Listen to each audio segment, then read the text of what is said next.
बोले को कोई बंद नहीं कर सकता प्रभु जी। आज आपने अपनी कलीसिया के लिए प्रभु जी, जिनसे आप बेहद प्रेम करते हैं प्रभु जी, सियोन पर्वत पर आने का रास्ता खोल दिया प्रभु जी। हालेलुया, धन्यवाद यीशु। ओ रीरा बाबा बारशे धन्य यीशु नाम। ओ हालेलुया। हम अपने हाथों को उठा कर अपने घुटनों को टिका के यीशु आपकी वर्शिप कर सकते हैं। हम ऊंचाई पर आनंद ले सकते हैं प्रभु जी। ओ हालेलुया।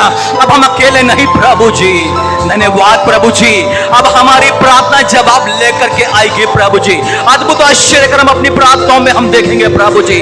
आप हमें ग्रहण कर रहे प्रभु जी, हमारी बेटे। ओ हालेलुया, धन्यवाद करते हैं प्रभु जी कि आपने हमें ग्रहण योग्य बना दिया प्रभु जी। रोमियो 12:1-2-3 के अनुसार हमें ग्रहण करो प्रभु जी, क्योंकि आपके वचन ने हमें नहला दिया प्रभु जी। हम भीग गए आपके वचन से, हमारे दाग धुल गए। ओ हालेलुया, हमारे श्वेत वस्त्र आ गए प्रभु जी। ओ हालेलुया, धन्यवाद यीशु मसीह, धन्यवाद प्रभु जी। हालेलुया, आदर के योग्य प्रभु जी, धन्यवाद करते हैं प्रभु जी, धन्यवाद करते प्रभु जी। Hallelujah, hallelujah.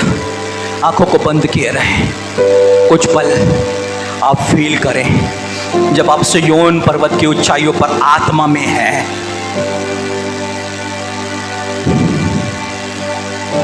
पौलुस आत्मा में अपने चेलों के साथ में हुआ करता था।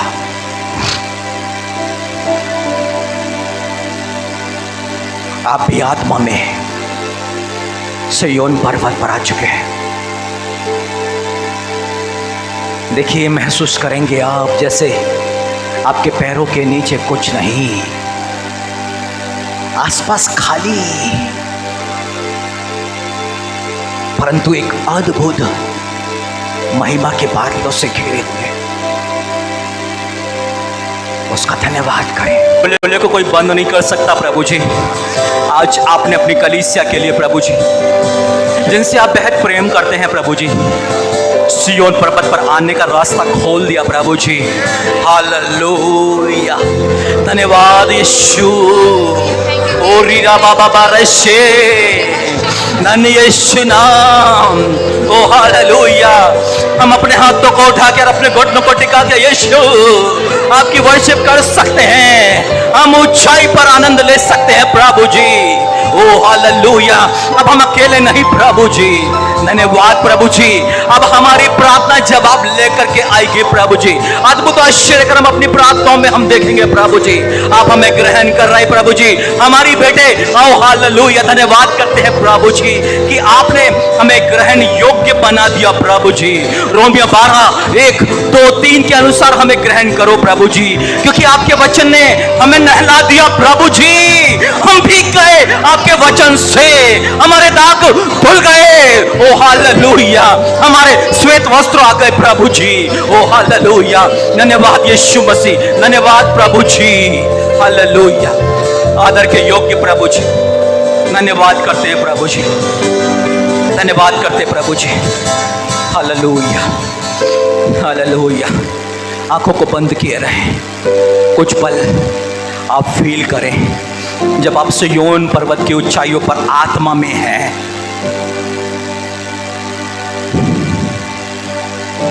पौलुस आत्मा में अपने चेलों के साथ में हुआ करता था।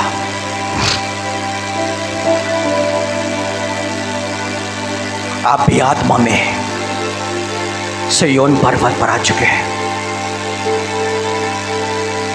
देखिए, महसूस करेंगे आप जैसे आपके पैरों के नीचे कुछ नहीं, आसपास खाली, परंतु एक अद्भुत महिमा के बादलों से घिरे हुए। उसका धन्यवाद करें। आज का वचन 1 यूहन्ना 2 और उसकी 3 आयत लिखा है, यदि हम उसकी आज्ञाओं को मानेंगे तो इससे हम जान लेंगे कि हम उसे जान गए हैं। यानी कि हमारा एक आज्ञाकारिता का जीवन इस बात को प्रमाणित करेगा। ये इस बात का चिन्ह है कि हम यीशु मसीह को जानते और समझते हैं। हालेलुया। परमेश्वर आज आपको बहुत आयत से आशीष दे। मेरे प्रियो, इन दिनों में हमें जो वचन मिल रहा है, हम आत्मिकता में लगातार आगे बढ़ रहे हैं, आत्मा में हम बलवंत हो रहे हैं और निश्चय ही ये हमारे उद्धार का कारण होगा, क्योंकि यीशु मसीह के आगमन की ये तैयारी है। और हम बीते दिन से आज्ञाकारिता पे हैं और कल भी हमने आज्ञाकारिता के विषय में, क्योंकि आज्ञा मानना ही सब कुछ है। और आज एक बात कि यदि हम परमेश्वर को जानते हैं, प्रभु यीशु मसीह को जानते हैं, पवित्र आत्मा को जानते हैं और हम यदि उसको जानते हैं तो उसकी आज्ञा मानना शुरू करेंगे। यदि आज्ञा नहीं मान रहे हैं, इसका मतलब अभी अपने प्रभु यीशु मसीह को मनुष्य ने जाना ही नहीं है। हालेलुया। यीशु मसीह ने कहा, जो इस व्यवस्था की बातों को, इस बाइबल के अंदर में जो आज्ञा, छोटी से छोटी आज्ञाओं को मानता है ना, वो परमेश्वर के राज्य में सबसे बड़ा है, सबसे बड़ा है। इसलिए मेरे प्रिय भाइयों बहनों, हमें आज्ञाकारिता में बढ़ना है। मैं बाइबल से एक घटना बताऊं आपको। बिन्यामीन वंश में से एक राजा शाऊल, जिसे परमेश्वर ने चुना, इजराइल के ऊपर में नियुक्त किया, उसका बेटा योनातन है। अब होता ये हो कि भाई इनको परमेश्वर की आज्ञाकारिता में बना रहना, परमेश्वर की इच्छा को पालन करना है। परंतु जिस वक्त युद्ध का समय है, फलिस्तियों के साथ में युद्ध है, तो योनातन युद्ध के लिए गया है, पर सैनिक भूखे हैं और उन्होंने क्या किया, लहू लगा हुआ मांस खा लिया। उन्होंने आज्ञा का उल्लंघन, जो व्यवस्था मना करती कि लहू लगा हुआ मांस नहीं खाना, लहू नहीं खाना, बावजूद इन लोगों ने उसको खाया। और हुआ क्या, क्योंकि ये एक अधर्म का काम था, परमेश्वर की आज्ञा का उल्लंघन था। अभी ये जो राजा शाऊल है ना, ये फलिस्तियों से युद्ध करना चाहता है और जानना चाहता है कि रात भर युद्ध करे, उनका पीछा करे, उनका नाश करे।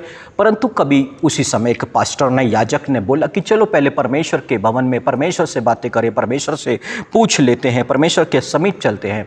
और वहाँ पर गए ना, इन्होंने प्रार्थना की, परमेश्वर की ओर से कोई भी जवाब नहीं मिला, क्योंकि परमेश्वर के कारण धर्मियों की तरफ में लगे रहते, आज्ञा मानने वालों की तरफ में, धर्म का काम करने वालों में, उनको कोई जवाब नहीं बोला। और हुआ क्या, इनको चिट्ठी डालनी पड़ रही है मेरे प्रिय भाइयों बहनों। यानी कि सतर्क रहे ऐसे मनुष्य जिससे परमेश्वर बातचीत नहीं कर रहा है, क्योंकि वह आज्ञाकारिता में नहीं है, धर्म के काम में नहीं है। और जानते हैं, जब दाऊद राजा बन गया ना, फलिस्तियों ने घेरा डाल लिया, मैदान पे आके जम गए युद्ध करने के लिए, कि मालूम चला दाऊद राजा बन गया है।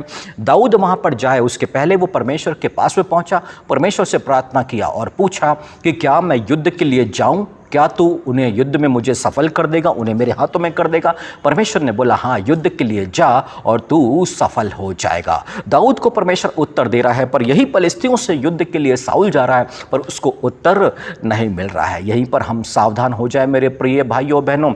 दूसरी बात, परमेश्वर ने जब फलिस्तियों से युद्ध करते समय अभी शाऊल से कहा था कि देखो, अमालेकियों से युद्ध, माफ़ कीजिएगा, अमालेकियों से युद्ध करते समय 15वीं अध्याय में, पहले समूएल में, और परमेश्वर ने कहा था, देखो जब ये हमारे लोग इजराइल निकल रहे थे तब इन्होंने रास्ता रोका था और परमेश्वर तब से इनसे नाराज़ था। अभी परमेश्वर ने कहा, देख इन पर कोमल ना करना, इनको मार, बिल्कुल कोमलता किए बिना नष्ट कर, क्या पुरुष, क्या स्त्री, क्या बच्चा, क्या दूध पीता, क्या गाय बैल, क्या भेड़ बकरी, क्या ऊँट और क्या गधा, सबको मार डाल। परंतु शाऊल ने फिर आज्ञा का उल्लंघन किया। वो शायद परमेश्वर को ना जान पाया कि परमेश्वर न्यायी है, परमेश्वर अधर्म के कामों से अप्रसन्न होगा, दुखी होगा, परमेश्वर उसका साथ ना देगा। और इसने फिर वही गलती की, अच्छे अच्छे गाय बैलों को रख लिया। और क्यों रख लिया, क्योंकि परमेश्वर के लिए बोले होम बलि, लोगों का दबाव था इस पर।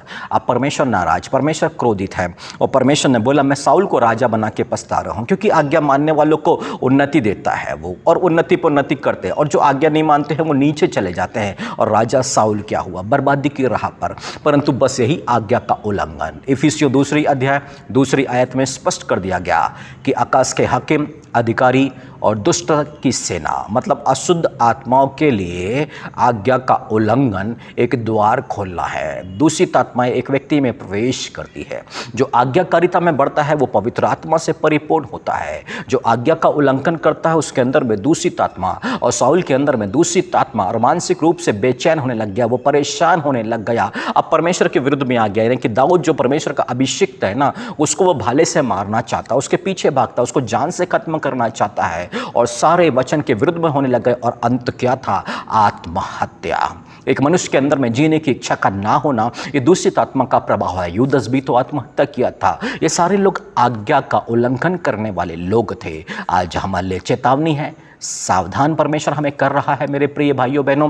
यदि हम परमेश्वर को जानते हैं, प्रभु यीशु मसीह को जानते हैं, तो आज्ञाकारिता में बढ़े, परमेश्वर को प्रसन्न करें, पवित्र आत्मा से भरे रहें और आज्ञाकारिता की जो आशीषें व्यवस्था विवरण 28 में है वो सब की सब आप प्राप्त कर ले। यानी कि आप अपने घर पर आशीषित होंगे, घर से निकलते समय, घर में आते समय, अपने खेत, अपने बिजनेस में आशीषित होंगे, आपकी संतानें धन्य होगी। जिस काम पर आप हाथ डालोगे उसमें सफलता, शत्रु आपसे डरेगा, सात मार्गों से भागेगा। ये सारी ब्लेसिंग्स आपका इंतजार कर रही है। निर्णय ले और आगे बढ़े। परमेश्वर आप सभी को आशीष दे। आइए हम मिल के प्रार्थना करें। धन्यवाद मेरे पवित्र पिता, प्रभु यीशु मसीह नाम में प्रभु जी हमें सामर्थ्य दे, बुद्धि दे, ज्ञान दे, समझ दे और इतनी समझ खोले प्रभु जी कि हम आपको समझे प्रभु जी और आज्ञाकारिता में बढ़ जाए प्रभु जी। हम सारे के जीवन के लिए ना जिए प्रभु जी, परंतु आपकी इच्छा के लिए जो हमारे जीवन को धन्य कर देगी, हमें उन्नति का मार्ग दे देगी, आपको प्रसन्न कर देगी प्रभु जी। हमें कैसे जीवन को, जब दाऊद ने प्रार्थना किया तो आप उसको जवाब दे रहे प्रभु जी। हमें कैसे जीवन की मांग करते हैं पिता, अपने पुत्र, इकलौते पुत्र यीशु मसीह के नाम में आज हम सब जितने इस वचन को सुनते ग्रहण करते हैं, आशीषित करें, धन्य करें जीवन को पिता। और जितने बीमारी से, कमजोरी से, दुर्बलताओं से ये लोग जूझ रहे हैं, उनकी आज़ादी के लिए आपका अभिषेक इन पर उतरे और ये छुटकारे को प्राप्त करे पिता, प्रभु यीशु मसीह के नाम पर, आमीन।